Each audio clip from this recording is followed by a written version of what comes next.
Also in Washington, the president's top trade advisor demanded major changes to the North American Free Trade Agreement known as NAFTA. Robert Leitzinger didn't mince words about the 23-year-old pact that the president has blamed for job losses to Mexico. The views of the president about NAFTA, which I completely share, are well known. I want to be clear that he is not interested in a mere tweaking of a few provisions and a couple of updated chapters. We feel that NAFTA has fundamentally failed many Americans and needs major improvement. As negotiations of that trade pact begin, we have two reports tonight on two industries that could be impacted by any changes. Aditi Roy reports on what's at stake for the agricultural sector, but we begin tonight with Phil LeBeau on the auto business. Be honest, do you really know where your car or truck was built? Most people don't, and increasingly they're coming from south of the border.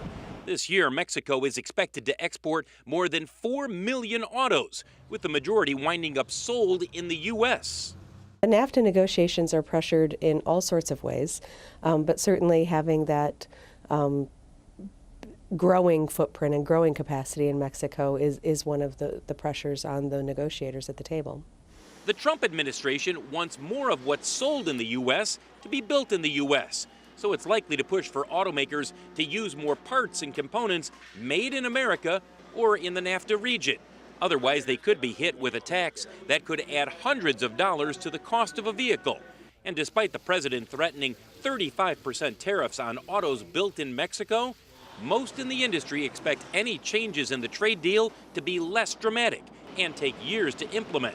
The automakers and the suppliers have timelines that go much longer than what we're looking at for the NAFTA renegotiation. Plus, once we know what's coming out of NAFTA, there's a period of time before things start to phase in.